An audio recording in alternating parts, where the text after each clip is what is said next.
Hello, everybody, and welcome to the Game Changers Experience with myself, Adam Strong. And today we had another great guest here on the show. And what's really interesting about today's guest is it was actually introduced to me through a good friend of mine, David Waldy. And you'll probably know David from, we did an episode with David about a few weeks back, actually. And he introduced me to Rachel. And, it's interesting. We've had some great conversations offline. And, when you meet someone, you think to yourself, wow, you've got this like great energy, and there's just like so much great, not just energy, but like you're on such a level. It's like, wow, this is just like it feels like we've known each other for years. But anyway, I digress. So who is Rachel, and what are we going to be talking about today? We're going to be talking a lot about happiness and leadership and how they kind of like coincide together. So who is our guest for today? So her name is Rachel Clark. Rachel is a business consultant. She is a high sport performance coach, and she's a trainer as well. She consults with multi-billion dollar organizations. She is also the vice president of the Professional Speakers Association, by the way. She failed to say that, but I did my due diligence, of course. And she's a keynote speaker as well. Now, some of the things that we're going to be talking about today, ladies and gents, is we're going to be talking a little bit about happiness more specifically, because happiness can mean so many different things to so many different people. So we're going to get a clear definition of what that is and how it can be applied in the business world or in the entrepreneurial world. So we're going to be talking a little bit about that. We're going to also talk about dispelling the common myths around what leaders think what happiness is, because and like what we need to focus on in terms of shifts, in terms of improving cultures within businesses, and also coincide that with happiness as well. So what are the key elements behind that? We're going to be talking a lot about some of the key mistakes that leaders make with regard to thinking, okay, what is that we need to do to improve performance within a culture, but also how can we be better leaders, right? So that's what the theme about today is. And also, how do we deal with the pressures of being a leader as well? Which I think, if you're running an organization, you've got responsibilities, you're going to be bombarded with a responsibility and being overwhelmed and stuff like that. So we're going to be talking a lot about how you can deal with that, but also how you can integrate the ideology of happiness and increasing things like employee engagement and stuff like that. Now, it doesn't matter if you're a small business or if you're a large business. It doesn't matter, because a lot of the things that we're going to be talking about is very, very, very coincide and relevant to our conversations. Now, before we get started, ladies and gents, as I like to say to everyone, if you're listening to us live, use the hashtag live, use the hashtag replay. You can do that here. And if you're listening to us on LinkedIn or on YouTube, make sure you follow me or subscribe, me and Rachel, by the way, on our channels. And also make sure you click on that bell notification in the top right-hand corner. And that way, when we publish content, you'll be able to get notified so you don't miss out on those opportunities as well. So, and the last but not least, if you have any questions or comments or whatever it is, PLC, post, like, or comment, and tag anyone that you feel would highly benefit from today's conversations. Really super important. So anyway, listen, enough babbling from me. We're going to bring on the star of today's show, Rachel Clark. Welcome to the show. Oh, thank you so much, Adam. You create such a valuable space here. I know, as you said in your introduction, we've not known each other very long, but it has been wonderful to get to know you and to see the work that you do, and the space that you create here is really, really special. So it's a pleasure to be on your podcast. Thank you for inviting me. Appreciate that. It's a wonderful compliment. And it's interesting how I know that you and David have known each other for quite a number of years, and how did that kind of coincide? Remind me in the audience how you guys met. I know it's kind of like an existing relationship for many, many years, right? Absolutely. I'm trying to think now. So probably, I think 2019 was probably the first time that I met David, and he was working with Tony Robbins and Dean Graziosi at that time. And yeah, he was running the Knowledge Broker Blueprint was what the program was called at the time, and that's where we met. We absolutely hit it off, and yeah, kind of been working together ever since. Absolutely.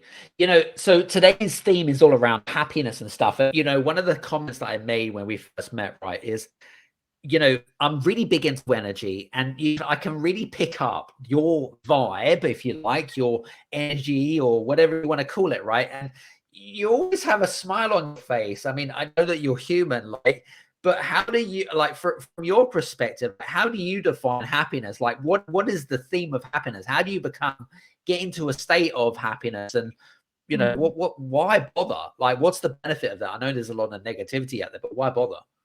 Yeah, absolutely. And some people, they do look at me sometimes and they're kind of like, are you for real? It's like, this is this really what you're like? And absolutely, like life happens to me too, so I just, Right. I absolutely choose to carry that, that smile with me. And I think it's so important. And you asked me in terms of defining what happiness is, and I think it depends. It really depends on you and you as an individual. I do think there are some things that are consistent with most people that I meet, and that is that I think when we feel that that we are making progress towards things that we think are really important, whether that be our relationships, often things that are bigger than ourselves, to be honest. I think that's a key theme that comes across for me. And I think I really discovered this path probably about 8 years ago, when I hit a bit of wall in my corporate career, and really started to think, what was I here on this planet to do? And I am so grateful that in terms of the work that I do now, I would describe as my soul's contract, and having that level of kind of purpose. And I think that really, really, really helps. So working towards that. And then you asked me about kind of why does happiness matter? Well, we have this choice, don't we, in terms of in terms of how we live each and every day. And the reason that it matters, or the reason that our emotions matter, our moods and emotions matter, is because how can we actually show up and be the parents we want to be, the leaders that we want to be, the friends that we want to be, the family members that we want to be, if our moods and emotions are all dysregulated? Actually, it's very, very difficult to show up and be the best version of ourselves that we really most want to be, and to and to make that progress. And as I say, that progress has an aliveness, and when we're working towards that, I think that's the thing that is truly fulfilling. I know that you yourself, you started to do your adventure run and your training, and you're doing that, and wanting to test yourself, kind of, can I still do it? And knowing that you're progressing towards that, I'm sure you feel that, you get a sense of that yourself.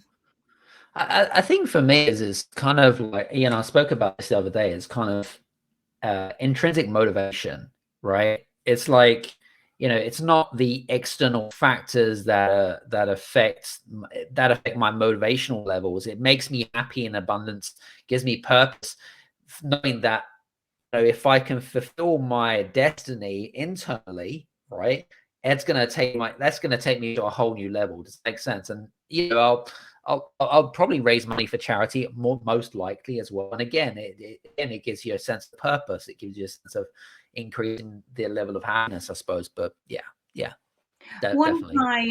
One of my kind of favorite sayings, I guess, the one that I pretty much live by, is that if we're not growing, we're dying or we're dead. And but it's also, what are we growing? What are we growing for? As we grow as individuals, we can become more, which means that we can contribute more, we can give more. Yep, I agree. Now my screen's gone blank. You're back. That was very strange. It's all My good. whole screen just went blank then for a second. I was like, what's going on? Are we still here? We're here. I thought I'd had a power cut. It's all good. It's all good. I know that we've got we've got listeners in over 58 countries worldwide, and people are at different places. Like if they, running a small business, you run leadership or whatever it might be. From your perspective, especially with doing so much training that you've done and consulting, whatever it is, why is happiness so important for leadership? Why should we embrace that? I'd love to know what your thoughts are about that. Yeah, well, if we think about our moods and emotions, they will drive the behaviors and the actions that we take, and those behaviors and actions will impact the results that we get. So kind of actually that's the reason why it's so important, because if you want good results, whether it's with your people or for your organization, you want to make good decisions, then actually making sure that those moods and emotions are as fully restored and regulated as they can be is going to be really, really, really important. So yeah, I guess that's the reason why. And if we think about it, we all know that, and they've done studies on this as well. If you get somebody come to you and you've had a poor night's sleep, or you've not eaten and you're hungry or something like that, your response might be very different to if you were fully restored. And it's remembering when it comes to our leadership as well, some of the most basic things, and they are things that we all instinctively know, but I think it's harder for us to put into practice. Our biology absolutely affects us emotionally, and so things like sleep and nutrition and drinking enough water and spending time with people that you love, all of these things are so critically important. And yet I meet leaders all over the place that are under restored in some of these areas, that have picked up bad habits potentially in some of these areas, and therefore their behavior and their performance is not necessarily where they would want it to be. Interesting. Yeah. But also, I mean, you would have heard this before as well. They say that happiness is a state of mind. So working with, you work with a lot of leaders, whether it's corporate or otherwise. What have you found in working with leaders that have maybe a more of a pessimistic mindset, which means they're not such a happier person, compared to people that are more happier? What have you found in terms of leadership qualities and differences between the two, not just the types of mindsets, but in terms of their being and their personality? Have you found any differences between the two? Yeah, and I think it's important here, isn't it, as we talk about happiness, that we're not talking about seeing the world through rose-tinted glasses and pretending that there aren't issues or there aren't things that we absolutely need to address. Right. It's really important that we do have that critical eye as leaders, and we do face into those challenges. And I think it's recognizing, just in terms of how we do it, and it's looking at things like where our focus is. Like, is our focus always on the problem and the issue, or is it on actually what we want to solve and where we want to go? And it's getting that sort of healthy balance. And I suppose this is one of the things, those leaders that are very pessimistic, you might find that the majority of their time is perhaps focused on what's wrong, what they don't like, instead of being much more solution focused. And that's really what we're talking about here. We're talking about a resourcefulness that comes from more empowering emotions, which we can, to a degree, direct, as I've already mentioned. Kind of our biology impacts this in a big way, so that's really important. And it's about being able to recognize where each and every one of us are with that, and it changes and it fluctuates. And then of course you've got more of the emotional side of things, and that might be a stimulus. Something might happen that's that triggers an emotional response, and being able to put that kind of being able to recognize the space between the stimulus and the response, that gap in the middle, that's where all your freedom to choose lies. And for me, the most powerful leaders, and we didn't say this off the top, but this is something I truly, genuinely believe in. Of course, there's all sorts of different leadership and different leadership styles, and different leadership styles will work very well in different scenarios. But the one type of leadership style that I think is really enduring and lasting is a servant-based type of leadership, where we're really showing up to, to serve, whether it's our stakeholders, our organization, our team, absolutely our customers. So it's that type of leadership for me that endures. And where we and in order to do that, and to do that really, really well, then you have to be accessing these much more resourceful moods and emotions. Love that. Love that. It sounds really simple when you talk about it in sort of simplified layman's terms, but it isn't in practicality. Some people might be listening thinking, hey, this sounds really good, but how do I do it? How do I do it? Exactly. How do you shift it? Do you know what I'm saying? Right. Well, let's talk about that. Should we talk about that? Because I'd love to share that. Yeah. Okay. So, because actually one of the things I'm so passionate about is people being able to, kind of take this stuff and practically apply it in their lives.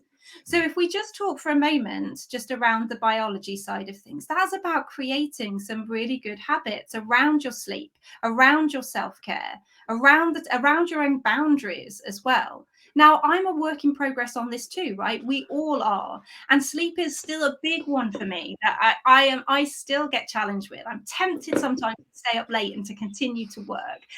But, one of the things I've done recently is I've made sure I've got I monitor my sleep now. So I record it. So the same way you might do for your, for your sport, for your fitness, for that type, I'm recording my sleep.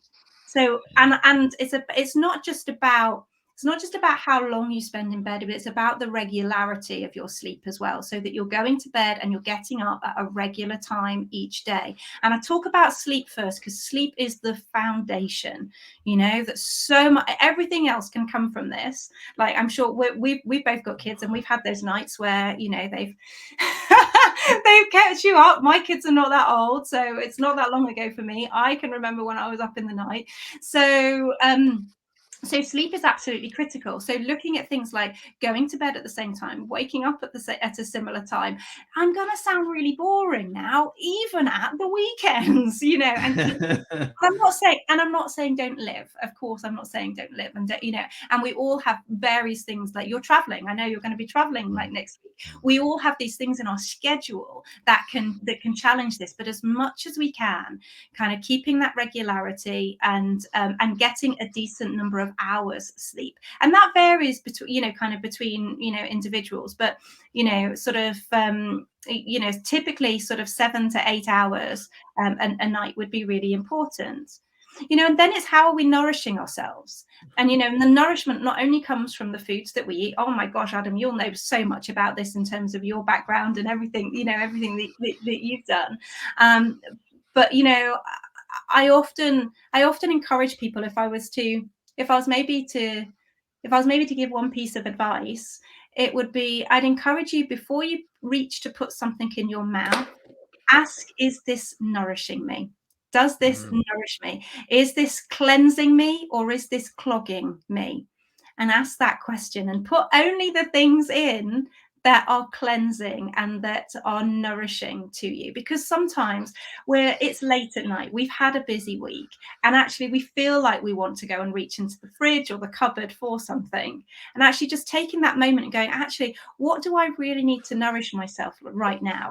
It might not be that snack that you're planning on going for. It might actually be to go and have a cuddle with your other half, and maybe go to bed. So I think, again, just sort of looking at some pieces that people could take away, definitely to ask yourself that type of question. And again, you know, it's looking at daylight. Daylight's a really important one, a one that we so often forget. But getting out, getting daylight, we forget that we are creatures. You know, we are human. We are creatures. We are human beings. We need daylight. We need that fresh air. We need the movement. So often now, I'm stood talking to you while we're doing this because so often otherwise we will just sit at our desks for long periods of time. So, you know, getting up and moving wherever you can, getting fresh air, getting daylight, getting exercise, which is, I know, something that, you know, you're big into anyway, is also so important. And remember those nurturing relationships as well, because as human beings, we also need connection and connection with others. So when was the last time you actually truly connected with people that you really, really cared about? Because that's also very, very, very important. So they would be some kind of base kind of things. But then what happens when you feel like a stimulus comes along, you know, somebody lets you down, something goes on at work? Actually, what can we do in that scenario to kind of help ourselves practically when it comes to our emotions? You can feel it's almost like this trigger, those emotions are going, what can you do? Well, there's kind of 4 things that I would, you know, kind of get you to consider. The first would be what you decide that that event means. So this comes from a great book by Viktor Frankl. For those of you, people in your audience may well have read his book, but it's called Man's Search for Meaning. And it's quite a harrowing book to read. He was involved in the Holocaust. He was in Nazi concentration camps. But, you know, he talks about what he observed about how some people were able to better cope and survive in those conditions versus others. And ultimately, it kind of all comes down to the meaning that people had attached to their imprisonment and what they were seeing and what was, you know, kind of and what was going on. And it's this recognition that whenever something happens to us, that we do get the opportunity to choose what it means. You know, so it's a real wet, miserable day today outside here in the UK, and I could choose that means, you know, that it's my hair goes frizzy, that I'm not getting outside with the boys in the sunshine, which I would love to do, and you know, actually, therefore, I feel a bit miserable. You know, or I could choose that it means that it's great that we've got this rain, and you know, that's going to be, you know, it's going to be really good for the garden, and it means I'm going to stay in and get some jobs done inside that I've been putting off. We get the opportunity to choose, and even more, you know, kind of even more even more difficult situations and things that, you know, things that happen to us as well. You know, there's a dear friend of mine, you know, that I know, who served in the war in Afghanistan and Iraq, and he lost all of his legs and all of his arms. And as you can imagine, to start with, when he survived, and when he woke up, and he, you know, the first meaning that he put to this was that his life was over. He had a wife and he had a young girl, but his life was over. How could he do what he needed to do to look after them? And he honestly felt suicidal. And then actually his little girl was lying on his chest as if like nothing was different. And all of a sudden he was like, hang on a minute, this isn't some kind of punishment that I'm still here. This is a gift that I'm here. He changed the meaning. That was all it was. He just changed the meaning. And by changing that meaning, all of a sudden, he was like, I'm going to be the dad I need to be. I'm going to be the husband I need to be. And, he basically kind of got himself back into doing what he needed to do for him and his family. So meanings are so powerful, and we do get the opportunity to choose them. So is that person trying to disrespect you, or is this an opportunity for you to have a conversation with that individual, and either they're going to pull their socks up, or things are going to get themselves sorted out one way or another? You know, one way leaves you feeling more resourceful and optimistic and empowered than the other. So that's the first one. That's the, so it's the meanings that we attach to events. And the other three, just very, very quickly, one is our physiology. So we have a choice as to how to move our body. And yes, our facial muscles count. You said to me, and the way you introduced me to your guest was lovely, by the way, like, oh, she has this energy. She's always smiling. Well, I practice what I preach. We have all of these facial muscles. We get to use them how we want to use them, and how we move affects how we feel. Because I'm sure, like, you must have experienced at some point going for, feeling miserable and going for a run or a bike ride or a swim, or even somebody just making you laugh, and that change in your physiology changed how you felt. So, we often forget this. And even one of the things I work a lot with leaders on is around their confidence as well. And, just thinking about, well, actually, what would that more confident body posture be like? Because sometimes that shift in our physiology is only a very small shift. I mean, if you want to change how you feel radically, then I encourage you to radically change, kind of your physiology. But that's the first of these other three. So your physiology, remembering about how you use your body, because that will affect how you feel. The second one is your focus, because where focus goes, energy flows, right? We all know that. So are you choosing to focus on what's right or what's wrong, what you're afraid of, or where you want to go? We have a choice with our focus. And so, kind of being really mindful about where that focus is going to impact how you feel. And one of the quickest ways to shift your focus is with the third thing I was going to share, which is your language, and in particular, the questions that we ask ourselves. So that's the third and final one, our language, and of course then what it ultimately means, which is where I started this whole thing. So often people will ask questions, and we don't even realize it in our own heads, like, why does this always happen to me? Or, am I good enough? Or, there's so many questions, and that we unintentionally, unconsciously ask ourselves. We'll repeat these questions over and over and over again in our heads. And the issue with the question is, if I ask you right now, Adam, what color is your mobile phone?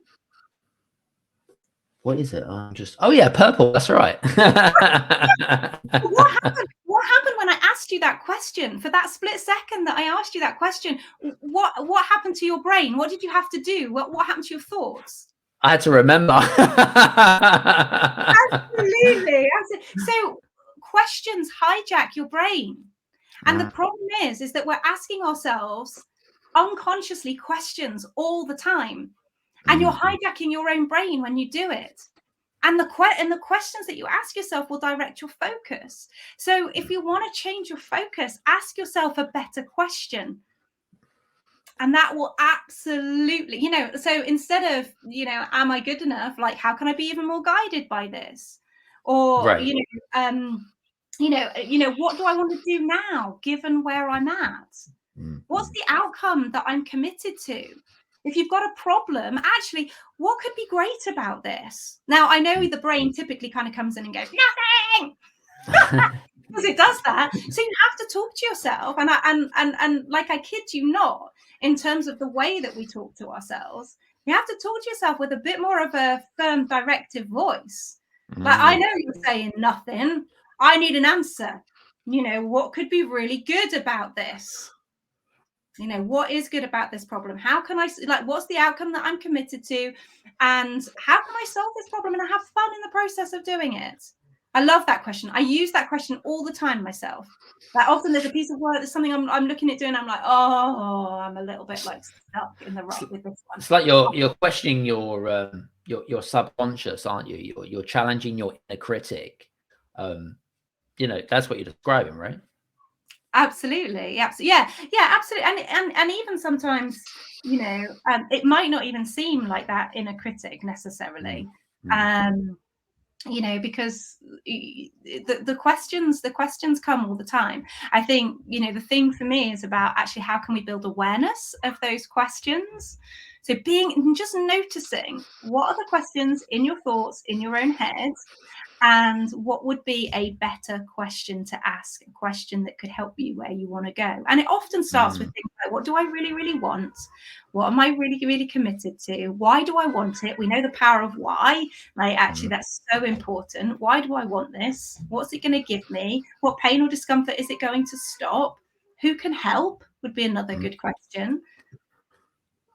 Love it. Yeah. Some good stuff Before there. you even get to how am I going to get there, before you even get to the how, because so often we jump to the how am I going to do this. Right. Love it, love it, love it. You know, it's interesting.